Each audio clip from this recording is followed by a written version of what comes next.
All right, all right, all right. We are back here at Song of the Day, coming to you from Rock Cave. I'm your host, Mark Pierce. It's Thursday, Thirsty Thursday. For those of you who are thirsty, it is Thursday. You're welcome for that. You have my permission. We were off for a few days, and after a nice long streak there, that's the way it rolls here in the cave. What are we talking about today? We're talking about what everybody was talking about this week. Of course, we can't go by. I would be remiss if we didn't talk about this performance at this year's Grammys. We're talking about Tracy Chapman and Luke Combs. The 66th Grammy Awards. And I knew about this cover, but I hadn't listened to it very much. I listened to it a few times. My brother and sister-in-law played it for me. But we had the same reaction. Given that we're a certain age, we were like, no, that's not right. The original is better, so much better. You can't cover that song. You have to, Tracy Chapman is the only version to hear. And I'm thinking about that so many times. That must have been happening to us when we were younger. Same thing. So many of our songs were remakes, and sometimes we didn't even know it. Hence my make or remake that I did for so long here. I had to bring those back, but what first comes to mind is You Really Got Me from Van Halen. I don't know how many years it was before I found out that was a Kinks song. And of course, Smoking in the Boys' Room, Motley Crue. I mean, we became aware of Brownsville Station version, but our version was the better version, clearly. Venus, Bananarama, nope, not theirs.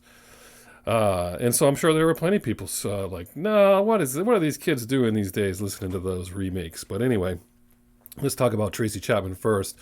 59-year-old, amazing artist, so good. Her debut record, 1988, self-titled, critically acclaimed.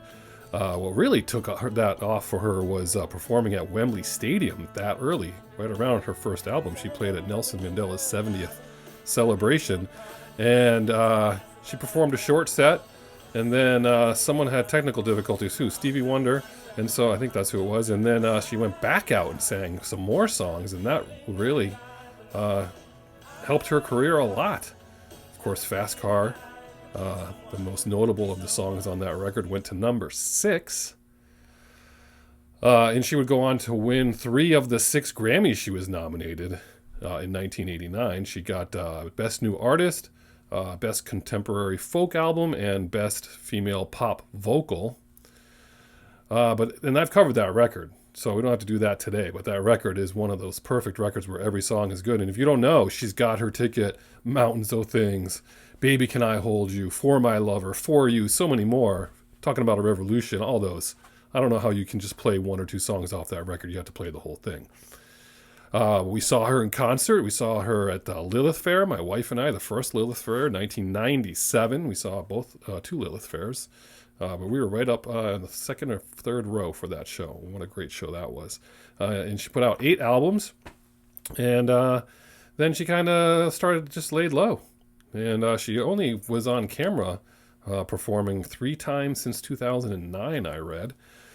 And here she was on this performance. Luke Combs, I knew nothing about him. As some of you know, I'm not really a big country fan, despite plenty of people in my life trying to point out what I would like. And oftentimes I do like some of the stuff they're playing for me, especially this newer country here that they have out there these days. Luke Combs, 33 years old. His first album in 2017 went to number 4. His second album went to number 1. He's got 3 Grammy noms altogether. His third album was in 2022. His fourth album in 2023. Prolific.